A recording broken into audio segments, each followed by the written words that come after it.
Here we go. Okay. Okay. Yeah, so let's get started. So we'll just spend the first 10 minutes or so getting to know each other and figuring out maybe a topic that we want to discuss over 60 minutes. And then the 60 minutes will be like structured. So it'll just have some intro, main storytelling conversation, some questions, and then an outro and conclusion. Okay. So yeah, I'm trying to learn to be more structured about this. So No, yeah, that's good. yeah. By the way, I I appreciated your feedback from Carter's episode. That was useful for me. Yeah, I thought that was great. I loved it. You're so conversational, and I thought really good for you wanting to do this. Like you have a natural talent. So I was impressed. Yeah, I think I've been doing it most of my life. I've just been curious about people. I just didn't know that it was something I could do as a career, or that I just thought this is something I do for fun. Well, But yeah, that's the best career there is. yeah, yeah, I'm looking forward to doing that. Um, I guess one question I wanted to ask, but it might be a bit awkward, was Carter mentioned that your daughter named all of your accounts online Big Mama Coxon. Yes, yes, she did. Do you like Um, that name, or do you prefer Stephanie C? no, no, that was horrible, actually. Your kids make up nicknames for you. Yeah. And it was always Big Mama Coxon or Fun Sucker. And Wait, Fun somehow, Sucker. yes, well, because I'm like super serious, right? Like I'm Right. the disciplinarian, I'm very serious. Yep. My humor is sarcasm. I'm not great at getting jokes unless they're sarcastic. Hmm. And so that's just always what they call it. And I was always telling them no, right? Like that's my job as a parent is to say no and to kind of ruin their life for the first 18 years. Hmm. But Big Mama Coxon, yeah, they just thought it was funny. Mom of five kids, um, running around. And so somehow she got into my phone and she put it into my phone, except that nobody, including Apple themselves, can seem to stop it. Hmm. And so I am now getting mail that says Big Mama Coxon. I get business email saying thank you for your purchase, Big Mama Coxon, and it's become this thing that seems to be unstoppable. And I don't even know what to do with it at this point. I guess I'm just gonna have to own it. I don't know. You could own it. Yeah. I mean, I'm guessing that. So I don't know Apple phones that well. I don't use an Apple phone. But I'm guessing that she put it in some sort of auto filler for the forms, like so that when you're signing up for a new account, it autofills it as Big Mama Coxon or Yes, right. except that when I took it to the Apple store and I explained to them the situation, they too could not figure it out. Wow, even the So, geniuses at the Genius Bar could not. yeah, the Genius Bar failed. Yeah, Wow. yeah. Okay. Your daughter must be a super genius then, a There's savant. something accidental super genius, I think, in Because she terms can't of the reverse it alphabet. herself even if you ask her. No, no, she can't Wow. do it. None of us can. Maybe Wow. Carter, but he's not willing to. He really, I think he He likes it. likes it. I mean, fair So, enough. Yeah. It sounds like you are quite proud of Carter and where he's at in life. oh Is yeah. is he like the technical genius in the family in that sense, or? Oh, yeah, he's definitely the most technologically savvy. Hmm. I myself, I remember is probably in the like around 2012, maybe a little bit earlier. And I was sitting in a Chick-fil-A with my youngest kids, and I look around and all the parents were just like on their cell phone. Not a single person was paying attention to their kids. And I thought, Hmm. what is our world coming to? And at that moment, I just kind of chose not to be tech savvy. Hmm. I could always work my way around a computer and phones. I was always pretty good, and I was just like, this isn't worth missing life for. And Hmm. so in that moment, I kind of gave it up. And um, I would say Carter and then my youngest son, who's 10, are both like really on it in terms of technology. Hmm. The rest of us are somewhere in between, and Morgan and I are probably the worst. Maybe my 12-year-old, he might be there with us. Is your 12-year-old the son who unfortunately like got bitten by a tick and got Lyme disease? That's my youngest. He's my Your 10-year-old. 10-year-old. Okay, so you have Yeah. five kids. Are they like 10, 12? What are the ages? Yeah, so the 10-year-old's almost 11, so he's turning 11 here in less than a month. Okay. And then a 12-year-old who's almost 13, and then two 22-year-olds and a 24-year-old. 22.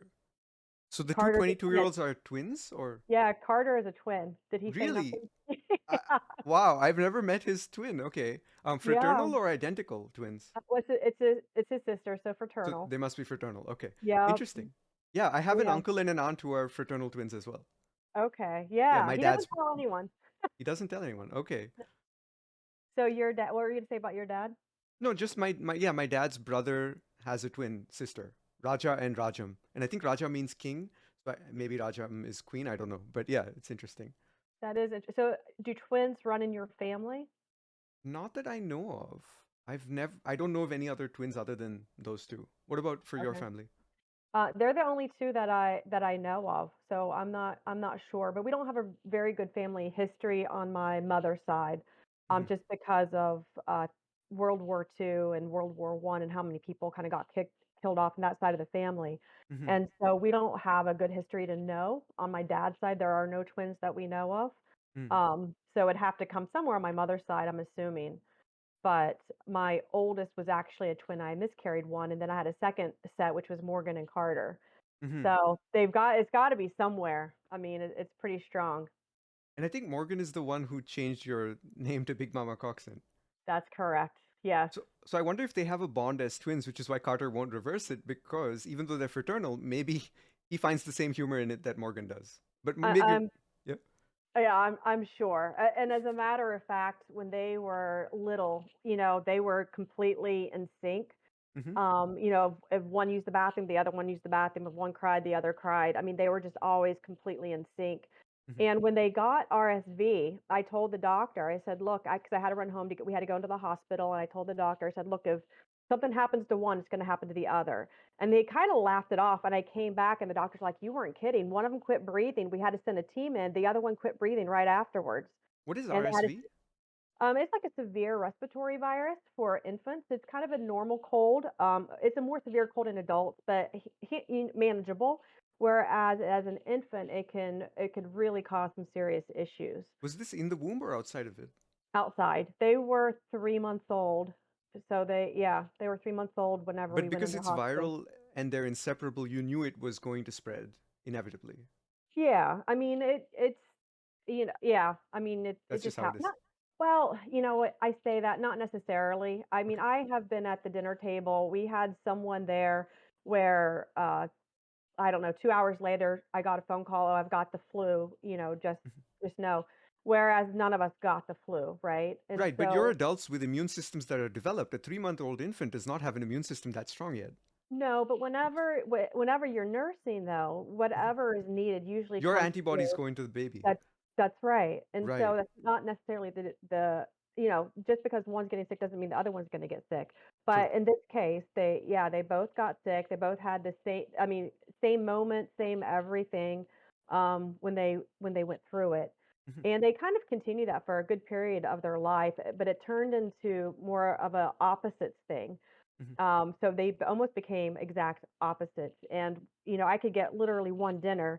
One kid would eat one side of the plate, the other kid would eat the other side of the plate. Like they would pick and choose like their vegetables and their meats and stuff like that. And they'd clear the plate, but they would eat completely different things. So they are complementary. They're playing complementary roles in each other's lives Absolutely. with some overlap. Yeah. And as much as Carter is an introvert, Morgan is the extrovert. Hmm. And it's like they take on whatever the other one is, I don't want to say missing Like, because I don't think that's the right. word for it, but yeah. Yeah, complementary, I think, is the right way because it's like wherever one is weaker, the other is stronger. Where the other is stronger, they're complementing and enhancing each other's strengths, but also filling in the weaknesses or the Yeah. lackings or whatever it might be, the Yeah. different interests. Yes, Okay. yeah. So for topic, I'm thinking I wanted to talk about medicine, alternative health, and your experience with different therapies and things to help people. Because actually, my sister in law, so I'm living with my brother and his wife who bought this townhouse. I just moved here a few weeks ago. Um, and they're actually using ozone infusion to help her uncle who has ALS. And the hospital Okay. won't do it, but she's making the Right. ozone with her family at home. They bought the equipment. Um, but now I'm realizing that actually discussing like family, parenting, watching kids grow up, building a good family, finding a good partner, all these things, I've always been interested in all those things. So if you're good with that, we could discuss those. And I think a lot of Yeah. the alternative medicine will come up like it just did, right? Because it's Yeah. an inextricable part of being a good parent, being a good family member. Well, and I'm in this field because of my children, right? My children Hmm. have always been my motivators, and so everything that I've done really has been built because of some issue with my children.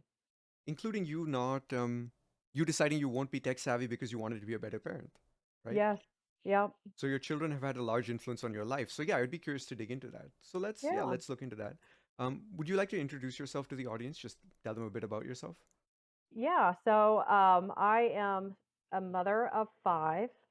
I uh, I am a writer for a couple different news organizations. One is America Out Loud. Hmm. I Harrisburg 100 and the Liberty Lens, which is out of the Penn State area. Hmm. And I run an integrative health clinic. I'm a traditional naturopath. My partner's an MD. And so we get into a lot of holistic treatments. And then I also am on the steering committee for an organization called PCIC, which is Pennsylvania Coalition for Informed Consent, Hmm. and then Right Minded Women, and which is a Central PA organization. So that is what I do currently. Sorry, could you repeat the last part about right-minded women, a central pay organization? What does that Yeah, mean? right-minded women. So it's basically during the shutdown, there were a lot of females who were like, okay, something is just off here. Let's get together. Let's figure this out. The lockdowns. Um, Okay. the COVID lockdowns. And so during that, we actually formed a group just so we can have some camaraderie, that we weren't alone, that we're all Mhm. feeling what was going on, and just had a person to chat about it with. Yeah, this happened with me at my job. I was working for the federal government. I recently quit, but they were mandating vaccinations to then continue work. And there were some people who actually refused to disclose their vaccination status. And so they were suspended on leave without pay, basically, for that. And so they actually took a stand. They, in a way, lost their income to protest this sort of authoritarian move by the government. Um, so I started to talk to those people and understand and I guess one of them shared an underground newsletter with me, like like a paper pamphlet. And I realized, like, okay, there's a lot of people who are questioning these moves and how good they are Yeah. for society. Yeah. So maybe we can get into that in a future conversation. I'm definitely interested in that subject. Yeah, I would love to. So I guess maybe I can try to tie that into being like motherhood and family is like Yeah. maybe yeah. How would you view the link between say individual liberty or autonomy or say good American values, right? The Declaration of Independence, the Constitution. How would you tie that in with being a good mother, being a good parent, having a good life and a good family? Well, first of all, I think that there's a responsibility of the human being, right? So Hmm. as a mother, my responsibility is my children. No one's going to know my children better than I do. So I think there is an assumption, there's kind of a divide in the thought process, that perhaps some people feel the government or a doctor or someone else knows better for you than you do. Mm. And I have a serious issue with that, because there is nobody who knows, what's going on in my household, who knows the nuances of my children or anything else. And so I do feel like the responsibility ultimately comes back to the parent and not the government. This is in the community raising my children, because if something happens to my children, it's not the community that shows up and pays for it. It's me. And Hmm. so I need to be responsible for those decisions and how I make those decisions. So I Hmm. feel very strongly that yeah, other people don't really have a say so in what happens in my household. Hmm. And what happens when your children disagree with you or believe that they know for themselves what's better than you do? Well, that Because they would have never context. happen. That's I'm never just happened? joking. I'm just Yeah. joking. Yep. You know, I so I'm a very open-minded person. I don't mind someone disagreeing with me, and all of my children absolutely have that right to have a difference of opinion, and I'm okay with that. Hmm. But I love the discussion of it. I love the understanding of why someone is making a decision. Hmm. So I'm all about freedom of decisions, as long as we're all getting good information. Hmm. And that's where I struggle, is when people aren't getting good information. But my children, I remember it was actually during COVID, it's 2021, and my daughter's like, "Hey, I'm like leaving for Egypt in a month," and I'm like, "This is not a good idea," But she's 20 years old, right? Like that ability for me to say no to her has gone past. My job as a parent ended whenever I taught her how to make decisions, and so I have to trust that process at some point. And at Hmm. 20 years old, I don't get to question that process anymore. And so off she went to Egypt and she had an amazing time. And was I worried a little bit? Yes. But at the same time, I also recognized that that was me when I was younger and she's simply a replica of me. Right. And now I understand what I was doing to my parents every time I'm like, hey, I'm going to go, head over to this country. I'll see you guys a little bit later. Yeah. So, but yeah, I do believe that as a parent, my job is to teach good decision making capabilities. And so I Hmm. have to trust that in my children, regardless if I agree or disagree. And it's just the stance that I take, and I'm okay with that. That makes a lot of sense to me because basically because I don't think children are stupid or No. irrational. I think they're extremely curious. They learn very fast. Um, I think we sabotage our own learning, and we sabotage our kids by teaching them to feel shame or guilt or to like worry about making mistakes. Or like kids naturally they fall over, they get up, they learn so well. Yes. But I think they are ignorant, right? So there's just so much they haven't experienced and they don't know. Right. So they're And I curious, and yeah. Yeah, and I think you set that up so that, I believe that when they're like 3 years old, 4 years old, you're asking them to say, okay, do you want this for snack or this for snack, right? So you Hmm. start to teach them decision making really early. Hmm. And then when they get a little bit older, you can help them make better decisions. So you may give the two snacks, but here's a snack that's going to make you feel really good for your game. But this snack you can also have, but it might give you a little bit of an energy lag. And to kind of explain why what snack do you want? This one's going to help you. This one's going to hurt you, and you still let them make that decision because they have the information, right? And Right. so if you show them to educate as they're making those decisions, then they end up to be good decision makers. And my goal is just to have them question, right? Right. Don't take anything at face value. Question everything around you so Hmm. that you do get all the information through curiosity. And it's a very natural thing for a child to have that curiosity. Yeah, it sounds like you naturally nurtured their critical thinking and curiosity. Because for me as a kid, if my parents offered me two things, I would go like, "What about that third one up there that you're hiding from me in the cabinet?" Yeah, right, right. And And I that think yeah. that happens, right? Yeah. That happens. But you just reiterate, well, these are the two choices that we have in front of us, so this is what we're going to choose from. And in the future there might be more choices, but currently this is the choice, Because you you've made know. it the choice. Yeah. Right. So it's just those small steps Hmm. that if you teach those small steps, then the bigger ones become easier later on, and the bigger decisions become easier because Right. I find so many people are uncomfortable making decisions, right? Because they've never been really taught to make those decisions. Yeah, I'm like that. I used to hem and haw a lot more about decisions. These days, it's much easier because I know what my values are, and I'm not really afraid to fail. I'm only afraid of inaction, basically, of paralysis. Yes. That's way more scary to me than making the wrong decision because I realize that I Yeah. can learn from the wrong decision. Yeah. Well, that's exactly it. When you look at some of the greatest people in history, they all have failed, Hmm. right? So there's always a lesson to be learned from failing. And I think those lessons are necessary. No one has been 100% successful, no one's had an easy life. Hmm. And so it's what you do from those failures or those tough times that really defines the person. Hmm. And then I think not, I mean, I hate to say this, but not caring what other people think about you, Hmm. right? You have to stand up in your own value, be who you are, be true to yourself. Hmm. And if you do that, you could be successful at anything. I agree. Yeah, and I think it's a lesson that it's hard to teach in words. It's almost like the knowledge has to be gained from experience and trial and error and realizing. Because I think for many of us, there are very few people I've talked with, but they're there who have said that, they didn't care what other people thought even when they were kids. Because for me, I know that I was a contrarian. I went the opposite way of convention and tradition. I was rebellious. But that meant that I was still influenced by social norms. Even when the correct thing to do would be to follow tradition, I didn't. I was just Yes. doing the opposite. So I was still being controlled by the norms. Then I realized, okay, I need to be an independent thinker.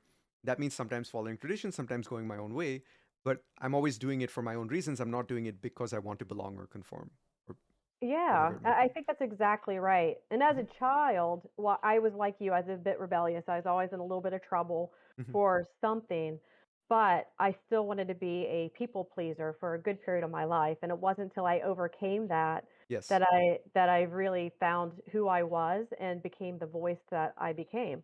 Hmm. Yeah, I found that I was agreeable for probably the first 7, 8 years of my career. I'm 27 now. So from age about 22 to 25, I had a job, and I noticed that yeah, I derived fulfillment from making other people's lives better. But it's kind of like that saying, right? You can't set yourself on fire to keep others warm. It's not Yeah. sustainable. So today Yeah. I'm more like I'm less altruistic, less self-sacrificial, and more conscious of like how can I find a win-win, a mutually beneficial solution. Not one where I'm just losing like zero sum where I'm losing something and they're gaining something. Because I would Yeah. often at the negotiating table figure out what they want and then sacrifice my interests for theirs. But it just doesn't make sense to live life that way. Well, you can't, right? Hmm. There's a limit to that. But I think you're right that people do have different personalities. That's one of those personalities. Hmm. And you will completely lose yourself if if you do that and you won't get anywhere because you're going to always be putting someone else first. Hmm. And not that you have to be self-centered and egotistic, Hmm. but you do have to recognize that you are who you are and you need to hold to your values as you move through life. And if Hmm. that means not um, conforming to what someone else thinks you should be, Hmm. then that's what it is. And you have to keep going. I've lost a lot of friends who just weren't happy with my life decisions, and I'm okay with that. It doesn't bother me. Hmm. Um, they like we're big hunters in our family. The a primary reason for me being so okay with that is because I read a book called Fast Food Nation where I learned about the meat industry. And Hmm. I really didn't want to eat meat from the supermarket because I didn't want the animal to suffer. Hmm. And I don't think that eating meat is a bad thing, but I also don't want the animal, to be in pain and to know that it's going to die. Hmm. And so we hunt almost all of our own meat except for Hmm. chicken because I really struggle with the way that the animals are raised and farmed and all that kind of stuff. Hmm. And I lost friends over that because they couldn't believe that I would hunt. So it just is what it is. And I guess I could pass it back and say, I can't believe you'd get your meat out of supermarket, but it's just not reasonable, right? That's not reasonable to put someone in that box. So, what was their problem with you hunting? Did they feel hunting was more inhumane than factory farming? I think that people have a misconception about hunting. So we hunt all over the world, and Hmm. all of the meat has always been donated. We've always eaten it. Um, and I think that some people think that hunting is just about sportsmanship, and they don't Mm. understand the good that you can do with it. They don't understand that when you're in Africa, you don't just show up at a grocery store. Like you have villages who don't have the capacity to get meat. They eat something called, I think it's called Millie Meal that's handed out by the government. You'll see people walking literally 20 miles to go pick up their bag of stuff. And unless someone donates the meat, they're actually not going to have it. And so there's Is a that a huge kind of grain? it is, yeah, it's a Okay. kind of corn grain. Okay. And so unless they're getting a meat donation of some sort, and we would donate to orphanages, all sorts of different places, Hmm. they're not getting meat. And so there's a celebration that happens around that hunting experience. Hmm. But in the U.S., we have first world problems, right? So we don't necessarily understand that not everyone has access to a grocery store or Hmm. everything that they need at their fingertips or their Starbucks at 8 o'clock at night. You know, We take it for granted. Yeah. we do, yeah. I remember watching this talk or this speech given at I forgot where, but it was like in a political environment, but it was given by a comedian. I think Konstantin Kisin. He is one of two people who run the trigonometry YouTube channel. Um, but he basically pointed out that like he was speaking to an audience in Great Britain or UK. So he basically pointed out that look, if UK were to sink into the ocean right now, we account for maybe 3% of global emissions to global warming. So that would barely make a dent in it. And so he said the vast majority of pollution is going to come from India and China and developing countries. And he said he grew up in Russia, and very commonly people just poop outside Mhm. in an outhouse. And he's like, why should we deny those people the ability to have plumbing and a toilet and the things that we take for granted? So these people want to be wealthy. They want to have good lives.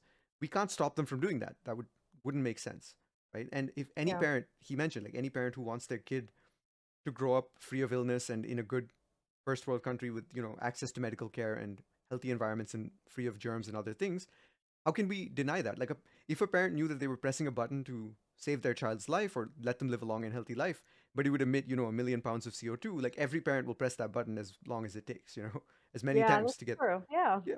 that's true. So his viewpoint really like helped me understand, like, of course these are people, like they deserve everything that I have. Why not? Like they deserve the right to be able to earn it, right? Which means that Yeah. industry needs to go there and infrastructure needs to be there. And if they want to start a business, they should be able to start a business. If they want to connect to the internet, they should be able to connect to the internet and so on. But to do Yeah. that, we need to innovate, right? We need to do work to then solve global warming, not by reducing industry, but by accelerating it towards progress and innovation. Yeah, by helping those countries get to the point where Yeah. they have to meet those initial, food, water, safety kind of goals so that they Okay. can move up the ladder, Are you right? referring to like Maslow's hierarchy of needs? Yeah, yeah, Okay. that's exactly right. And so when Okay. you meet those basic needs, you can kind of move up. But you Mm-hmm. can't do that in a third world country. They're not ready to, but you can Mm-hmm. certainly help them get there faster. So I have a question. When you donated meat to these villages, were you hunting in Africa or hunting in the US and shipping it, or how did it work? Hunting, so we try to donate at least some of the meat wherever we are to that local area. Okay. So if we're in the US, the meat will go to a local US food bank. If, Mm-hmm. when we're in Africa, it stays in Africa. We can't bring back meat from Mm-hmm. Africa. So we try everything there. So a very small portion goes to our family simply because we want to donate as much as we possibly can. So Mm-hmm. we get kind of like a taste of it, but then we donate it to the community for their use. Okay, because what I was wondering is, are these trips like business or pleasure or both, I guess? You just combine Uh, the two? no, they're family vacations. Okay. I guess sometimes they are um, business and that, you might add on to, but usually they're family vacations. We all enjoy being outside. Mm-hmm. We all enjoy cultural diversity. Mm-hmm. And so we make it a point to when we are in Africa, for example, we went to a buffet where they had one of their traditional stews. Mm-hmm. And in that stew, it was like sheep brains and eyeballs and all sorts of stuff. Mm-hmm. And we make it a point to experience what the traditional meals are and stuff like that, Mm-hmm. but also to contribute. Um, in Zimbabwe, we all tried mupani worms, those really giant worms. Mm-hmm. So we all tried that at a traditional tribal ceremony. So we just enjoy getting into the culture. But a part of that is that we like to know where our meat comes from, and so we love the hunting aspect of it and what we can give back Mm-hmm. by hunting there. And we'll also usually leave our clothes behind, our shoes behind, so we leave a lot of stuff behind at the same time. Mm-hmm. And I think something, well, actually, I want to ask, do you get to talk with many families there? Like, do you interact with people, learn about them as well? Oh yeah, so when we were there, the kids would be out playing with some of the local kids, Mm-hmm. playing soccer or whatever they're playing. Mm-hmm. And we try to stay with native families wherever we are, Mm-hmm. and that's Like one of host the beautiful, families. yeah, because that's one of the beautiful things about hunting is you're staying with someone from the area and they're showing you around and you get to ask a lot of questions and meet a lot of different people that you otherwise wouldn't get if you're staying at a hotel or an Airbnb. And so Mm-hmm. it's a beautiful dynamic that happens and you create these lifelong friendships and people all over the world whenever you're staying with them. And how do they stay in touch, like with you through WhatsApp or paper mail or? So I am not a great, phone person. I Mm-hmm. do use WhatsApp, I think we use, there's a specific one my husband uses for our Chinese, friends. WeChat, WhatsApp is, maybe. yeah, I think it's WeChat. WeChat. Yeah. Yeah. I usually keep, the WhatsApp on my phone. I've got a friend in France that I'll communicate with her through WhatsApp. Mm-hmm. Um, so it kind of depends, but the Chinese is my husband uses the WeChat. You're right. That's what they use. And Facebook actually is how we stay in contact with some of our African friends at Makes Facebook. sense. Yeah, Messenger. Facebook And is then global. Yeah. yeah, and then European, usually it's, a lot of that's like through if they have Apple phones, we'll contact each other through FaceTime. So it's a variation. It really depends on the person, where they are in the world, what technology they have access to, how strong that technology is. Mm-hmm. And funnily enough, I've almost become a Discord ambassador because my mom and dad are both in Discord now. They're in this server and they started using Discord and now you're using it. So, Yeah. Well, I'd never even heard of. I'm like, what is Discord card? I have to have another app. What is this?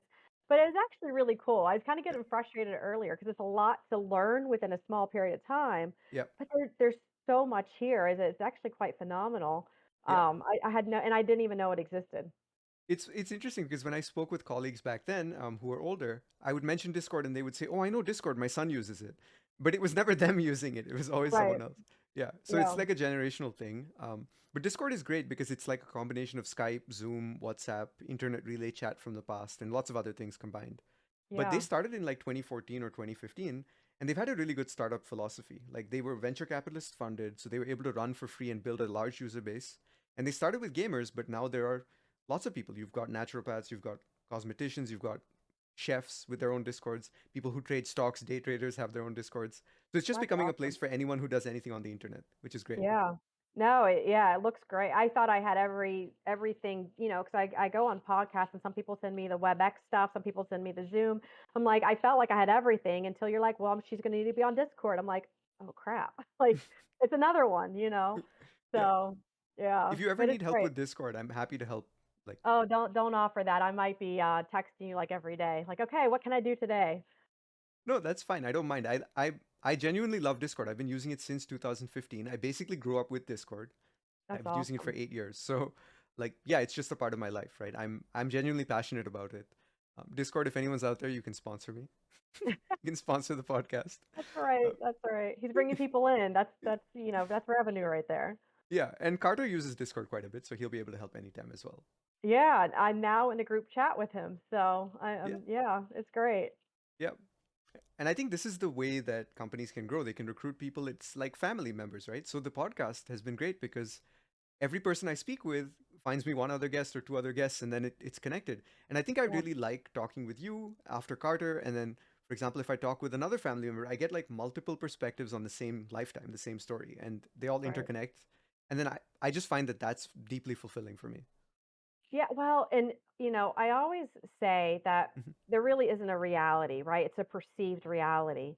Hmm. And so you get three people or four people, however many from the same family, Hmm. there may be a shared experience, but that shared experience actually looks much different in each of their lives. Yes. And it's quite beautiful, to put that complete story together when Yes. you get those perspectives because we're all coming at life from whatever has happened to us, right? Hmm. From whatever our viewpoints are. And so it makes life very different for each person, even in that shared experience. Yeah, and I started to realize that it's having an impact on families. For example, my uncle was my second episode, but he asked me to take it down, so it's now private. But he basically it ended up causing some family drama with him and his brothers, because he told some stories on the podcast that other family members started saying like, "That's not true. That's not what happened." So then I've messaged them and I've said, "Look, if you want to come on the podcast and share your side of the story, I'd love to hear it because I want to know. I want to know all the perspectives and then figure out because what's that saying, right? There's your side, there's their side, and there's the true side, the Yes. truth. Yeah, Yes. It's yeah, so true. yeah. Yeah. And I think that we just need to be accepting of that, Hmm. you know, and understand that we're experiencing life from that different angle and it's okay, right? Like it's Yes. okay that you had a good experience and this person had a bad experience. Yeah. And what makes it great is that you can discuss that and really get to, well, what made it a bad experience for that person? What made a good experience? And then it becomes a learning experience. Exactly. Yeah. And then you can heal and grow and bond over things. So I've noticed like conflict is not bad. Like drama is not necessarily bad if it can be used productively. So like Oh, sometimes things get absolutely. worse when the truth comes out, but I find the truth always eventually makes things better. Oh, yeah, and truth can be very difficult. Hmm. I remember when I was younger, I was hanging out with a bunch of male friends, Hmm. and to me, they were just male friends. But my sister's like, Stephanie, you look like she said a bad word. She's like, you look like a, and I'm like, Like a That's slut or a whore or something? yeah." And Okay, I'm I like, see. "Wait, they're just They're just friends. friends. It's I did platonic. nothing. I do nothing," Yeah. Yeah. but the perception was completely different, and that Right. really kinda hit me in the face, and I mean, I don't think I talked to her for a few weeks, and then I Mm. realized, "Wait a second, what does this look like, and how do I change that perception so it looks more like a complete truth?" Mm. Right? Hmm. And I'm actually quite thankful for that moment now because Yes. it taught me to engage differently. And so Hmm. while I was very innocent and naive, that wasn't necessarily what everyone else was feeling, and I didn't recognize that. And it Right. took that very direct truth that I did not want to hear Yeah. to make it there, and it really opened up my eyes. And so I do think we have to be thankful for those hard truths. because Hmm. there's always something to be learned from them. And even if she was wrong, right? Like even though that wasn't what was happening, that it's that perception, right? And do I Hmm. want that perception of myself, whether I am not doing it, and what's causing that perception? Right. And this comes back to like learning not to care what other people think, but also because I'm quite naive, I've been told, and gullible in the sense that I will believe a lot of things that aren't true, or I will, like, even when I learn that the perception of me is negative based on something I do or say, I tend to be okay with it. I'm like, that's fine. People can be wrong about me. And if they interact enough times, they'll figure out the truth, right? That's Um, right. and Yeah. if they don't interact enough times, then it doesn't matter what they think. That's right. Yeah. And but I also think we have to take into sorry, I'm plugging in my computer. No I think worries. we also have to take into consideration, what we think may not be Hmm. it, what we think may be innocent or whatever else. We do have to take into consideration what that looks like for someone else, Right. And then right? make a Like, conscious decision knowing that that looks like something and deciding, okay, I'm either okay with this okay or with no, it? Yep. let me find a creative solution to change the perception of other people without sacrificing my own values or interests or anything like that. For example, Yeah. if you just decided, hey, I really like hanging out with these guys, but I'm just now I feel bad, I'm going to stop hanging out with them. That's not a real solution. That's just a sacrifice. Right. That but a real solution would be mutually preferable to both parts of yourself. The part of yourself that, say, the strand of yourself that wants to hang out with the boys, and the strand of yourself that doesn't want to be perceived as X, Y, or Z. Um, Right. and then there's probably a solution that can achieve both outcomes, right? Yes. That can Oh yeah, satisfy both. absolutely. So And that's what what was your solution? I think that I had a very unknowingly had a very flirtatious personality, Mm-hmm. right? And so I think I was leading people on. So in my head, it was always platonic and always like there was never anything on my end. But Mm-hmm. that's not necessarily what I was guiding other people to. Mm-hmm. And so just reining that in a little bit and changing the conversation a little bit and not being I hate to say not being as happy-go-lucky, but literally, I mean, that's probably a little part of it is just Mm-hmm. to make sure there's like a boundary set there that perhaps was not recognized prior. Mm-hmm. And it all worked out, and it was good. Mm-hmm. Sorry, I'm just reminded of a friend who I spoke with earlier today in Discord text chat. We didn't speak over voice, but she had a similar problem. She was like, wait, have I been leading people on without realizing it? Should I be telling people online that I have a boyfriend? And things like that. And so she was just asking for advice, and we discussed it. But I think you're right. Like, the thing is, I feel bad that you had to be less happy go lucky so that you would be less attractive to men, or like maybe there was a way to make expectations more clear, or that, hey, this is platonic, but this is who I am. I'm just happy go lucky. You're going to be attracted to me maybe because of my personality. That's fine. I'm probably not going to date you or Right. whatever. Yeah. Because I you don't think want people hanging around you because they're hoping they get lucky. right, and yeah, Yeah. that's a yeah, that's exactly right. Yeah. Yeah, I mean, it was definitely a learning experience for me Mhm. because, you know, for me, I never wanted to disappoint anyone, right? So I never Mhm. wanted to be hurtful to their feelings. So even if I Right. knew they liked me and I was trying not to lead them on, I was never completely saying no. Yeah. But in reality, that's way more hurtful than just being right up front. Mhm.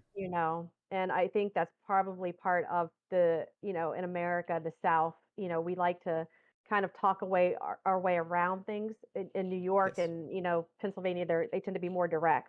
Mhm. But in the South, we're just like, oh, bless your heart. I was about to say, And bless your heart. And the yeah, Christianese of like beating around the bush and being very polite, but also like the problem I found is you can be very, very harsh, veiled with politeness, right? Like bless your heart yes, could be said with a lot of vitriol in the tone, yes, but the it's words don't true. sound like it. Yeah.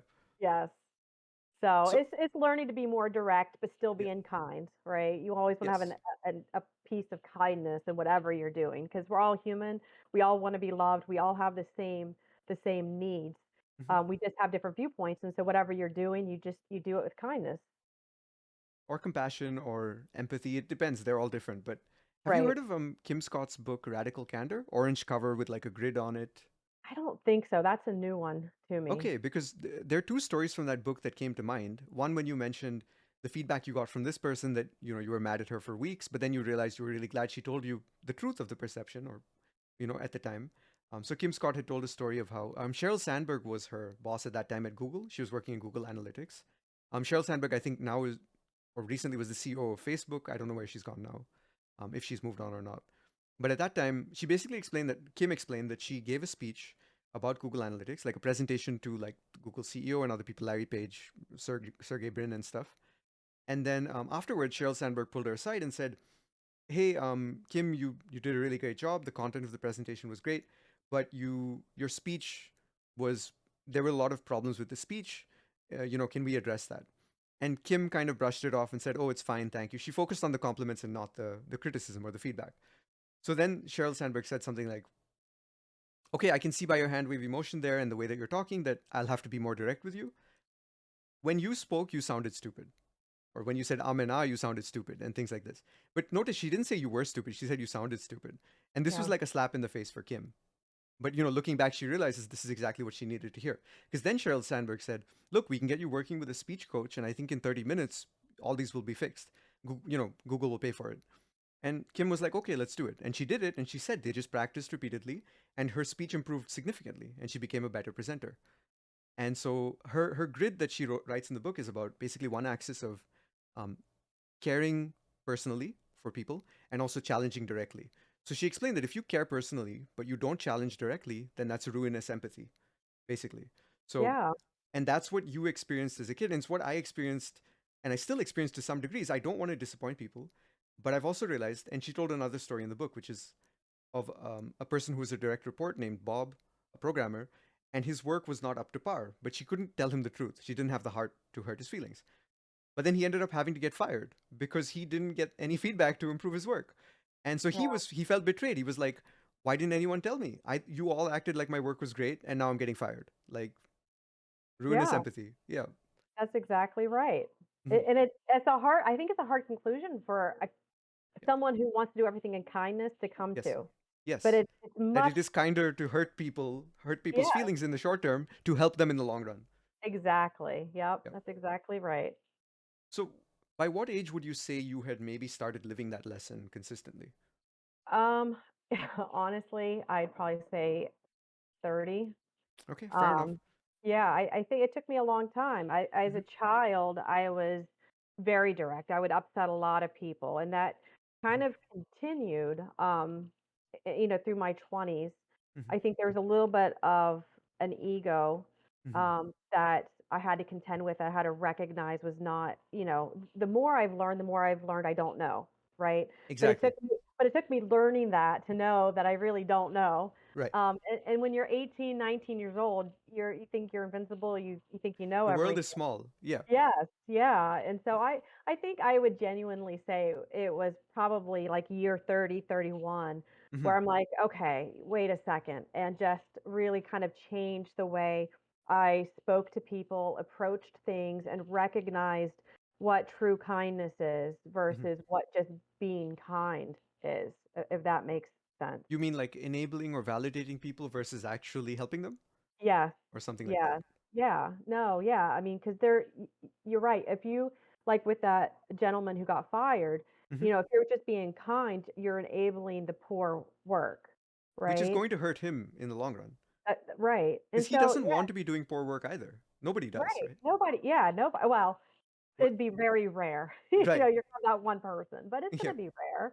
Most Most of people us. want to be adding value. Yeah. That's right. Yeah. And we want to feel like we're adding value. That's why people get discontented with their work and stuff like that is because they need to feel like they're giving value in their life. That's why you have books like The Purpose Driven Life, right? Because we Hmm. all want to contribute something with our own gifts to whatever it is. And I think we all have that drive. It's just some of us kind of get lost trying to find it. We don't know how to escape what we've kind of gotten ourselves into.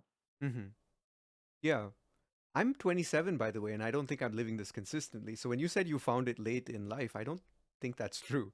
Um, I think one of the listeners, Harrison, who joined the channel, he's 15 years old, and he seemed very wise to me. I wasn't like him when I was 15. I was a lot more ignorant of many things, but he had ended his podcast episode with some idea like, be yourself. Don't worry about what other people think. The people who like you for who you are will find you, or you'll find them, and don't compromise on that. So Yeah.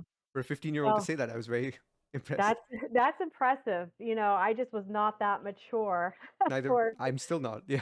yeah. So, in life, you're going to have those old souls that are able to recognize things much sooner. And maybe it's because they had amazing direction from their parents or life. And Hmm. then there's others of us that, might hit 60 before we realize that. It's just everyone has their own journey. Hmm. So, of your five kids, who would you say is the oldest soul and why? Probably my 12-year-old. Okay. Um, he, I don't know. Yeah, so at 12 years old, he gets up at like, I don't know, 6 o'clock in the morning. He'll go and just sit in the woods and film the animals and then bring it back in and like, let's take a look at these and look how they all came together and just kind of analyzes things. He's very quiet, takes things in. Hmm. Um, I don't know. He loves old movies. If I'm watching an old movie, he'll sit down with me and watch it. Uh, just, I don't know. He just perceives things differently. Is a little bit something different about him that I would say is that old soul. Each of my kids, you'd think that 5 kids all from the same mom are gonna have some similarities, but they're all extremely different. They Hmm. all, very different personalities, and it's like the most beautiful thing in the world to see and appreciate each one of them in a very different way. Yeah, I tend to think human beings are very unique, and genetics is not the final determinant because like our minds are changing so much. We go through so many unique experiences. Even two fraternal twins, you'll see their person, and you can see that in Carter and Morgan, right? Their Absolutely. personalities are so different. Yeah. Yes, Um, I'm just wondering about your 12-year-old. What's his name? David. David. And yeah, he's just, I don't know. I He don't almost think I know sounds how to like a explain it. sage, but in a 12-year-old's body. You know what I mean? Like Yeah. he's just experiencing life, but he's not rushing it, nor is he taking it so laxly. Because most teenagers I know, or preteens, tend to sleep really late and tend to wake up late because that's usually how their circadian rhythms work, and they usually need more sleep than adults and so on. But he's waking up at 6 a.m. When does he go to bed usually? He's usually in bed by 8:30 Okay. and So he's yeah, still getting like 7, 8 hours of sleep. oh yeah, he's Yeah. getting a decent amount of sleep, but he likes to start his Early. day early. And it's interesting. We were looking at guns the other week, and Hmm. we went to the store to get some ammo for one of the guns. And it was actually him who pointed out to my husband he was buying the wrong ammo. He's like, "Dad, you need some shorts here." And my husband's like, "What?" And so he started looking up. He's like, "Oh my gosh, David was right." So He's he very just observant. He's paying very, attention to yeah, things all around him all the time. yes, Yeah. yeah. And he has his great aunt, my great aunt is 98 years old, and he wants to go shooting with her. He just loves everything like outdoors, and he loves learning. He likes experiential learning, right? Like Right. I'm not necessarily saying that he loves to be in school, but he loves the experience of life. And he's very much, all about, if it were up to him, I think he'd be outside all the time. Like he's Hmm. just generally, if you're looking for him, he's outside doing something. He likes nature. He does. He likes to help he's very responsible. Whenever my husband's out of town, he just comes home, he feeds and waters. We have a little farmette kind of thing, and he'll just feed and water things. You don't really have to ask him to do it. He's just out there doing it. You have some chickens you're raising in the farmette? Yeah, we've got some chickens and we've Or got eggs some. and meat? Yeah. Yeah.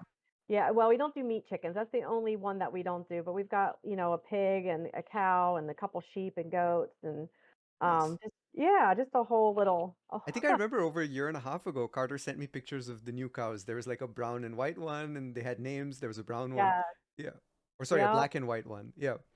Yeah, no, you're right. It's a brown and white one. Okay. Okay, I Sparkles should and have trusted my intuition. yes, Yeah. yeah. Yeah. Interesting. Do you think David would ever want to talk with me about this stuff or about his life or his mind or anything? I don't We could try. I'm You not sure. can I ask think him. Yeah. if he did it with his little brother, the 10-year-old, he probably would. Like Okay, I he'll don't do it. mind doing like interviewing them both at the same time. I'd love to Yeah, hear from them. Yeah. David's definitely the introvert.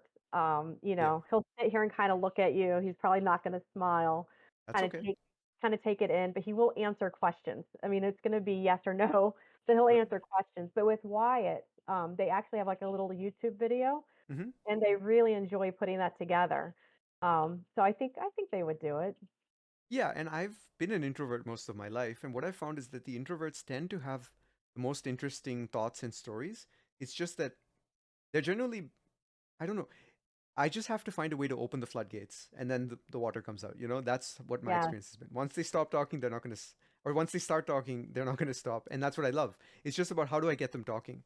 Because I know what I experienced, and probably many introverts have experienced, is sort of talking to someone or talking in a group and then finding someone else talking over them or that their ideas aren't valued. And then they just learn to suppress their passions until they meet someone who says, no, I really like hearing you.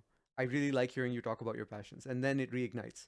That's what it took for me. I met someone who said, because I was talking in a Discord channel with a bunch of people. I think even Carter was there at the time, maybe. And there were a bunch of people there muted listening. And then I felt like I had talked too much, and I said, sorry, for talking too much, I'll mute. And I muted. And then this one guy, he just unmuted his microphone and he said, I like listening to you talk. And that's all he said. And he's actually, I later found out, a father of 3 kids and a YouTuber and all these other things. Um, but that inspired me to then go on and tell other people the same thing. So, and that's why I sent him a message a few weeks ago thanking him for that he did a year and a half ago, because like he doesn't know, but his impact has rippled across the world now from people I tell that to when I genuinely mean it. Because I see so many people who hold back on their ideas because they feel like nobody cares to listen. Yeah, but isn't it amazing Hmm. how such a small gesture had such a big impact? Right. And do you ever wonder how many times a day or a week or a month or whatever we have that impact on someone that we don't even recognize? But Hmm. just that little bit of speaking up or a little bit of kindness or a little bit of observancy Hmm. leads somewhere else for that other person. And Yes. we never know. And it's the And I, butterfly effect. It snowballs, it ripples outward, and it yes, also becomes something you can never expect or predict. So and this is why I've believed for years that like every interaction I have with a person is I'm changing them in ways they will never like irrevocably, and they're changing me irrevocably. There is no You cannot interact with another human being and not have that happen, right? So that's I no, think absolutely. that's why I love these conversations, because I can never predict what the other person will say. I can never predict what I will say. I surprise myself with what I say, and so it's just a completely new experience. That's why I'm realizing like this might be my calling. I could do this for the next 40 years and not get bored. Yeah. Well, Hmm. it's everyone's so individual and has such a unique experience in life, even if it's, like we talked about before, that shared experience that how could you get bored? Like this people's life stories are amazing Hmm. when you sit down and talk about some of the nuances of whatever it is in life, right? Yep. So I love that. And yeah, I mean, if you're conversational, I think that's which you are, it's phenomenal to be able to have that, love it, and then make a career out of it. Hmm. And I'm reading this book. Okay, it's gonna be reversed by my webcam, but it's called "You're Not Listening" by Kate Murphy. And funnily enough, she mentioned she's from Texas, and Brene Brown is also from Texas. I don't know if you know her work. Shame researcher. That name sounds Sounds familiar. familiar. Yeah, I may, yeah. yeah. But I like both of their work, and I like your ideas a lot. And you're all Southern women, so now I'm wondering, like, There's is something from the what's South. up? Yeah, are women from the South just like, I don't know how to put it. Like they're unapologetically, so she writes like she's referencing a whole bunch of studies that she's researched and all that, so she's smart, but she's also writing very approachably, and it's like she's making it casual, informal, like conversation. It doesn't feel like I'm reading a scholarly paper, even though she references those. Yeah. And I think that I think the average person reads on like a sixth grade level or something like that.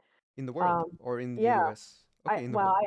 I think it's actually in the US Right. is that statistic is actually quite low. Hmm. And so when you find someone who can write at a level that is approachable and where the majority of people can understand, I think that can have a big impact. And I Hmm. I think academically, there's Dr. Brownstein who writes like that. He writes, I think, at a seventh grade level or something like that. Hmm. And it opens up the medical world for everybody, right? Hmm. You don't have to know all the terminology to understand the message he's trying to convey. Hmm. And I think that's important for writers when they're not writing academically to be able to meet the masses so that the masses can learn whatever it is the topic of interest is and help everybody grow. Yeah, I think that's underestimated. Like, because I found that because I grew up more in the business world with the early stages of my career, I wasn't. I wasn't writing to be clear and to express myself simply and like writing like I speak. It was more like I was writing to impress rather than express, basically. Yes. I Yes. was rewarded for writing fancy business emails that were obfuscated and hard for people to understand because it just made me look smart. And so now Right. I've had to Right. unlearn those habits and try to learn, well, no, how can I write like I speak? How can I write in a way that I could explain it to a 5-year-old or whoever? Or like you said, a sixth grade reading level. Yeah. I think that's roughly 11 years old. So eighth grade is like 13, sixth would be like 11. So yeah, Yeah. like how can you write like a 10-year-old could understand? And I think I should figure that out because I do want to write in the future. It makes Yeah. sense. Yeah, I think if you really want to meet people where they're at, Hmm. that's what you have to do, just so you could help more people. Hmm. And I love that. I don't mind, leaving out the big words so that more people can gain information for themselves. Right. Yeah, it's only when the big words like have a meaning that I don't know how to put into like five small Correct. words, you know? Well, Like the, you're gonna have that. I did I one of my more recent articles, I wrote it on I was talking about the health indications of iodine, and hmm. I sent it off to my editor. She's like, there's a lot of big words in there. But at the same time, there's some things that are inescapable, Hmm. you know. However, and this is what I say to people, as long as the majority of it is understandable, we can go look up at those 5 or 6 words that perhaps we don't understand rather than Yeah. having the entire piece be so overwhelming that we can't get through it. Yeah, and I was the kid who actually liked reading the dictionary for whatever Oh, reason. I enjoyed reading the uh, dictionary. So that probably is why I like even in, yeah, when I read books and there's a word I don't understand, it's kind of like I get excited because I'm like, oh, I get to look up something in the dictionary, you know? well, and it's a new word, right? Yeah. Like it's a new word that you can use in your vernacular. I mean, there's I something start beautiful practicing it, about yeah. that. Yeah. And I'm there with you you. even said vernacular instead of vocabulary, which is, you know, I'm used to vocabulary, but vernacular is a great word as well. But Yeah. So, yeah, okay, so we're about 7 minutes out from finishing the interview, roughly. But I'd love to have you on another time. Like, I really like all these topics. Um, yeah. I I can know tell I went on, yeah, we didn't even get to the natural health part. yeah, and I can tell that we went on a whole bunch of tangents. But that's most Good. conversations with me are like that because I think what I tend to do is like pay a lot of attention to the person I'm listening to, and then I ask questions based on the things they seem to emphasize, the things I'm really interested in, and then so it ends up going all over the place. But maybe that can be the format of the podcast. I don't know. I'm trying to figure it out. Well, I think there's a lot of good things that can come out of that Hmm. because, like if you were to look me up, you get a very kind of boxed in person, Hmm. right? And if you stick to that, then you don't really learn who someone is. Hmm. And so I think there's a beauty to this unscripted world where you really get to know someone based on the conversation versus based on what you think you know. Exactly. Um, yeah, It's more spontaneous. There's less pre-planning because when we pre-plan the structure, it kind of removes the element of natural humanness that comes out in a conversation, the it things we does. can't predict. And I know, like, I named it Ordinary Humans, Extraordinary Choices because I wanted to interview people whose stories are not told, like undertold or untold stories. And so I know that at some point I will be interviewing people whose stories are out there, like your story is out there to some degree. You know, you're a public figure, you write, you share your story, and you have videos and all that. But I'm realizing, like, if I want to interview someone who has their story out there, then I have to be able to ask questions and get a conversation that doesn't exist yet in the world. Yeah. Like I need them to be able to say some stuff that surprises themselves to some degree. And same for me. In that unscripted manner, I think helps to facilitate that. I think it's beautiful. Okay, then I think that's really encouraging. I'll try to stick with that. Um, so yeah, last thing I wanted to share is actually episode 7, the one right after Carter, was with M Test, who is a ex-professional League of Legends player, esports player. Basically, he played video games and got paid for it. Um, Okay. and then he never really achieved his dreams. He played for 5 years. He was just playing a video game, and he had kind of low self confidence. And then his brother actually, his older brother, got him a job as a bartender.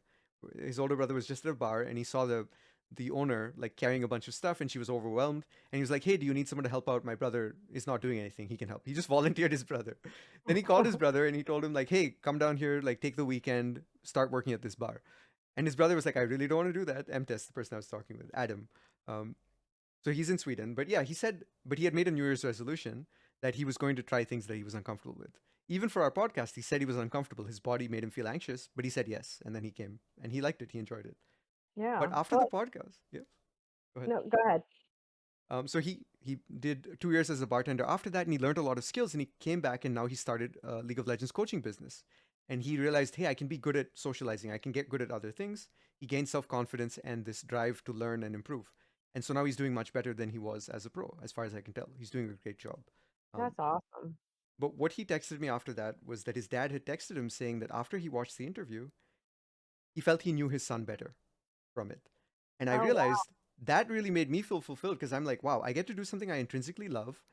It's having a positive impact sometimes on families across the world in ways I can't predict. What more could I ask for, right? If I keep those two things up, it'll eventually be financially sustainable, like Yeah. as a Well, career. Yeah, and so healing for the soul yeah, and so courageous on his part. I think what separates people is people hmm get stuck in their fear, right? So what's uncomfortable hmm versus people who say, "Yeah, this is uncomfortable, but but let's do it. I'm gonna do it anyway." Yeah, Right? because And that's what courage is. that's what courage is. And Yeah. when you overcome that and you get that courage, man, you could do anything, right? Anything. I mean, Brene Brown has also said that she goes to military bases and talks to all these macho men and everything because she talks about vulnerability and the value of vulnerability, taking off your putting down your shield, taking off your armor. And she said, like, if you can ever name me a story, she's like, I bet you can't name me a story on the battlefield anywhere in your life experience where you were courageous without also being vulnerable at the same time. And Yeah. she said after a talk, two military men approached her and said, "Hey, I'm gonna go have a drink with my colleague at the bar, and we're gonna come up with a story and call you." You know, and then they never called her. So so that's the thing. You have to be afraid to be brave. You have to Yeah. overcome fear, or you have to be vulnerable. You have to be taking a risk.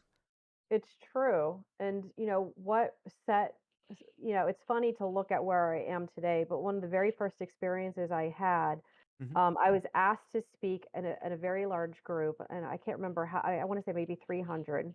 mm-hmm, And I was not used to public speaking yet. And they wanted me to speak on a very controversial topic. mm-hmm, And I'm like, oh, I can't do this. But it was a medical doctor who had recommended me to speak on this topic, and I thought, "Oh, man, I don't wanna disappoint them if they think I can do this," and mm-hmm, I went ahead and I did it, and it was funny, they're like, "Well, you're kinda mousy," because I was very timid because I wanted to introduce ideas to this controversial subject without people kind of, not or having disinterest because it wasn't their viewpoint, right? So mm-hmm, you had to kinda tiptoe your way in. But that was, like, the very start, and I'm like, "You know what? I did it, I got through it, I was sweating, I mean, I was a mess, but I got through it." mm-hmm, And it just kinda built to the point where I learned how to better interact with the audience as I was doing public speaking. And as I did less and now I do all sorts of controversial topics, but I did less controversial topics, it became super easy, yeah, right? Because I started it off so difficult and that courage, and I think I was, like, literally sweating through my clothes trying to get through that speaking engagement. But to realize where it's taken me to this point, man, mm-hmm, that was the best decision I could have ever made, and it was one moment in life that has really just helped me in so many different ways. mm-hmm.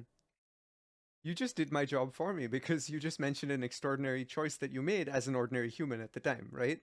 Which Yeah, is, it's and true. that Yeah, choice was pivotal. It influenced. Imagine if you did the opposite, right? It would have been very different. You'd right. be a different person today. I would be, yeah. I probably would have lost a lot of opportunities, to speak and just be in front of crowds if I had said no.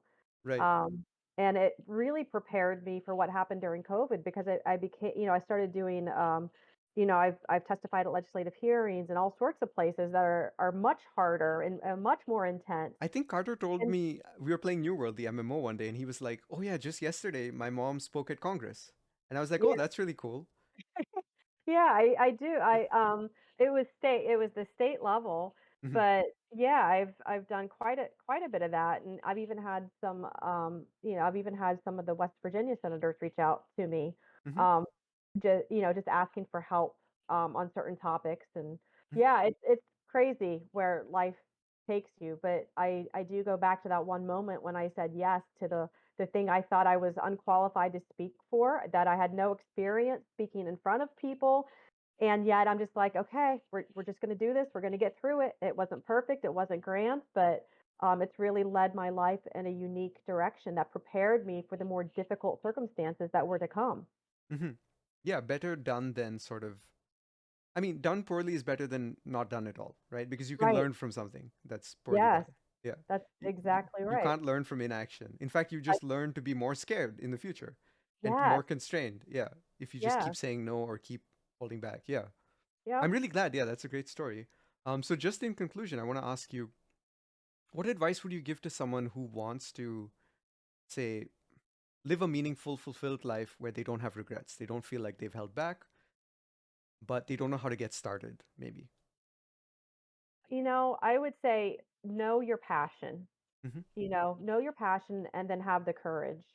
Don't be worried about what other people are thinking, saying, doing, but know who you are so that, and know what are you going to be. If you have passion for something, it's never a job, right? Like it's Mm-hmm. something that you're going to do 24/7, regardless if you're getting paid for it or not getting paid for it.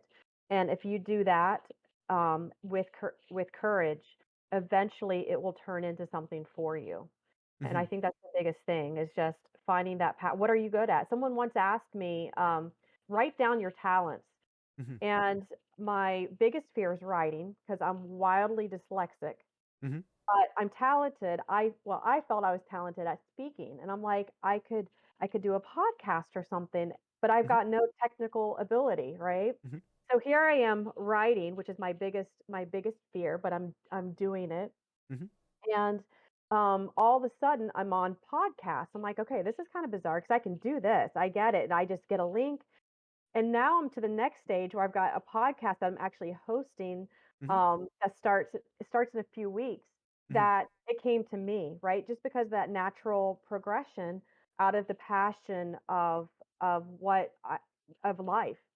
And I think just know what your talents are, know what your passion is. It will come.